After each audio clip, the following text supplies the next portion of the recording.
Rohan's car pattern. Hello, you join me at Knockhill. It's a lovely day. We're finally here to test out Pickle, our £500 track car, or £1,000 track car. I'm currently at the paddock. Everyone's looking at me like I'm a freak, which is fair enough because no one wants... Why would you want an influencer slash content creator, whatever you want to call me, at a track day? No one wants that. But here I am. It's been a wee while since we actually started this project, like 3 or 4 months ago. This was just a kind of pipe dream. We're going to absolutely smash it around the track. We're going to be lapping all these professional looking cars. I'm a bit nervous because a lot of the cars are pretty serious. We've got proper big rigs with trailers in the back with aerial atoms. There's race cars, there's Peugeot 206s, like rally spec 206s. There's I think a V8 MGB with Sebring body kit. There's a lot of Fiesta STs, but absolutely modded to the teeth. Now this car has 67 horsepower, probably less now because I put the hot air filter on. I'm a bit concerned that I'm going to be essentially regular traffic on this track. I'm going to be probably not even breaking the speed limit on this track. My biggest concern is holding up everyone else and ruining their track day. With that being said, I am so excited to see how this thing does on the track. I reckon it'll be alright, it's pretty nippy. My only concern is the exhaust. The hanging system's not the best, so hopefully the exhaust doesn't fall off. But yeah, no, looking forward to it. I probably won't do much commentary because I'm going to be concentrating on blooming not crashing the car, hey? But I'll try my best to chat some shit. Just take it easy the first few laps.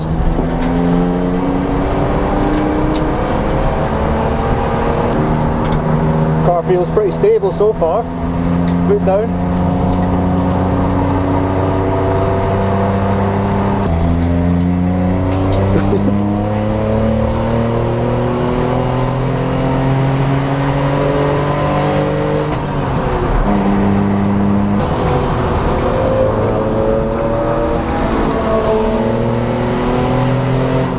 There's going to be a lot of that going on.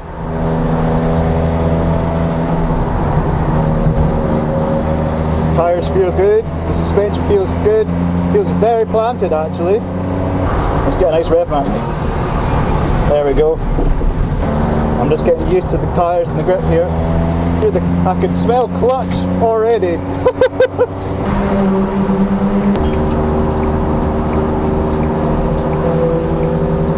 Let everyone pass, let everyone pass. On the power, it doesn't have any power.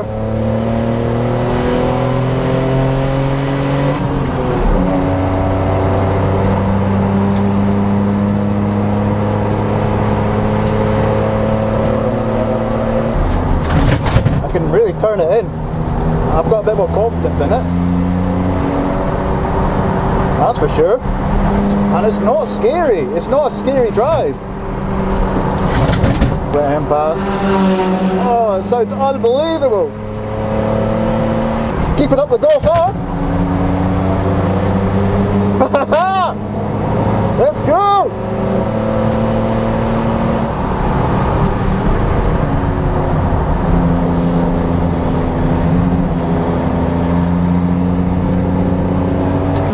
Oh, that sounds unbelievable.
This is probably my last wee session that I'm going to have, because I don't want to completely ruin this car, and the brakes are starting to fade, so we'll just have another little blast and then we'll call it a day. Round the twisties, I'm actually able to kind of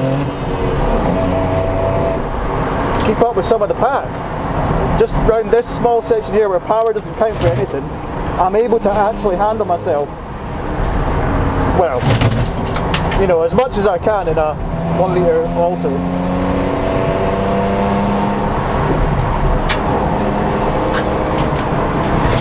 Alright, like this.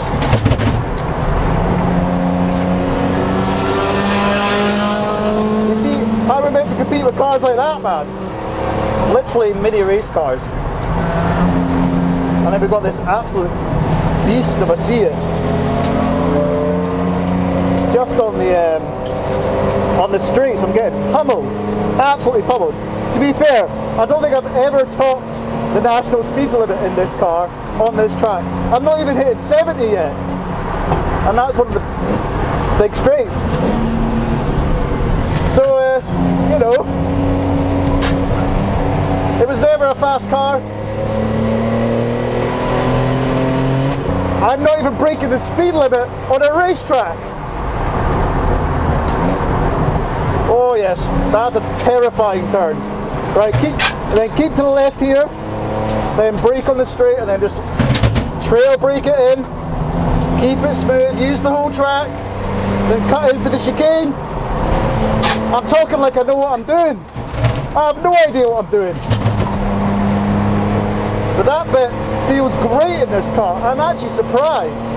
Oh god, of course, the GT3 RS is up my arse.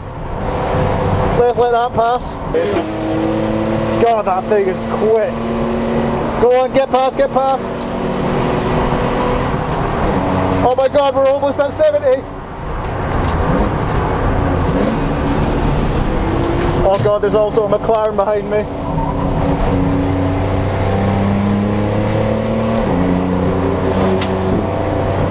It's fun though. It is bloody fun doing this. Because let's get a nice intersecond. Turn in late, then foot on the power after the apex, and then let this Twingo go by. Third gear is so freaking long. Trail brake, just got the power, oh, a bit of understeer there. I'm giving this a proper hiding, and it's just taking it. I love it. Excuse me. Right, stay in third gear for this.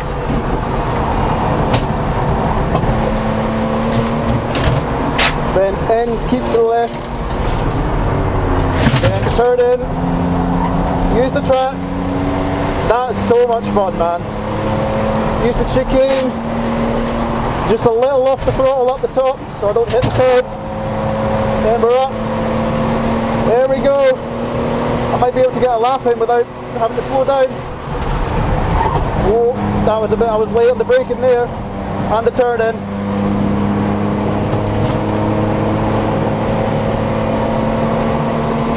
Right, I'm just going to go for a lap. I think there's a Mini Cooper race car behind me, but he can wait. Come on, hit 70.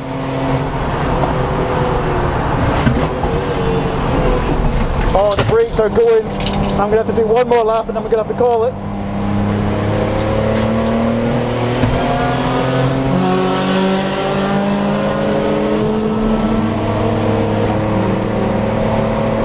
Yeah, I think one more lap.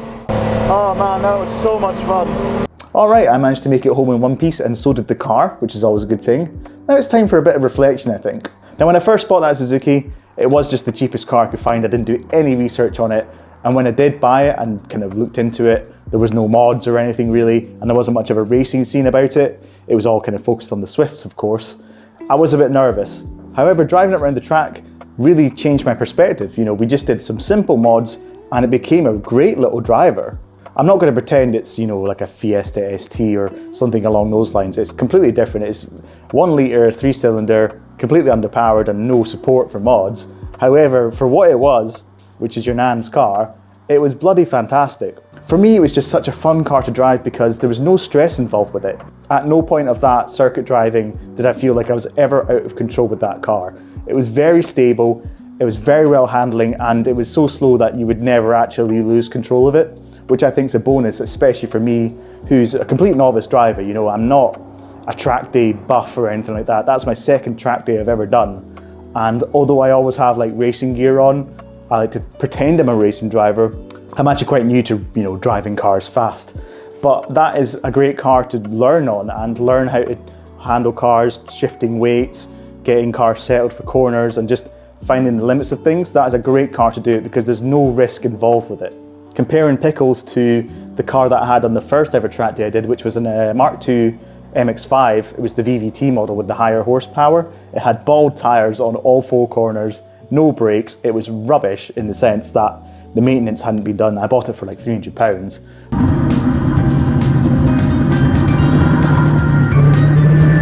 But that was too much of a car for me to handle as a novice, purely because there was the added factors of trying to handle a rear-wheel drive car with no grip essentially. And that ended up with me bottling it in the first corner after the big straight, where that big downhill, the weight shifted and the whole back end spun out, and I ended up into the gravel. The whole tyre came off the rim, had to be towed in with the red flag. It was really embarrassing, but also it was a proper wake-up call to be like, okay, I'm not Michael Schumacher. And that's just an example of even these not even fast cars like on a Mark II MX-5, they can still be difficult to handle if you're a novice driver like me. I was a complete beginner at that point as well. But that Alto is the complete opposite. There's no risk of that happening. It's front wheel drive, firstly. It's just very stable, very much confidence inducing. And, you know, getting yourself a car similar to that is a great recommendation for me if you're starting out in the racing scene or track scene, you know. So I would encourage you to get on Facebook Marketplace, find the cheapest car with an MOT and get yourself to the local track. Because if I can do it, you can absolutely do it. And you couldn't see it in the video, but I was smiling that entire time I was driving that car on the track. It wasn't cool, it wasn't fast, but it brought me so much joy doing that. It's more important to just have fun with yourself, you know, driving your car and not worrying about if you've got a GT3 RS or not. I think these small cars that are cheap, that you can just full throttle all the time around the track, are just so much fun. And if you undertake a project like this, you'll learn so much from it, from working on the car to actually driving the car itself. And people do say the best thing you can do to make a faster car is to get some seat time, so that's time spent actually driving the car. Yeah, that's been the series. I think that's the kind of finale for the series. The Alto will be going up for sale. It will either be going up for a cash sale so I can finish this car off, or, you know, I might put it up for swaps. I'm not too sure, because I'm only going to put it up for about £850. So it's not exactly a high value car that people are going to be swapping around for, but you never know. Some project might come up. But yeah, I really hope you enjoyed this kind of mini series and this final video. I would love to have had like extra cameras on the external side of the track so you can see me whiz around, but it's just me and I forgot a lot of the filming equipment on the track day, to be honest. So I was doing bare bones filming. I wanted a bit more of a kind of Top Gear essence to it, but sadly that wasn't the case. But I hope you enjoyed the video nonetheless, and yeah, we'll be finishing this car off hopefully soon, put an MOT on it, and then we'll take it up to the north of Scotland on a big road trip, and then who knows what's next. Maybe we'll finally put that MX-5 through its MOT and then put that on the track next. Anyway, I'll leave it there. All I want to say is I hope this inspired you to do something similar and just get out there and enjoy working on cars, driving cars, taking them to track days, whatever, pick your poison. All of it's great, you know? And yeah, if I can do it, you can do it too. Cheers.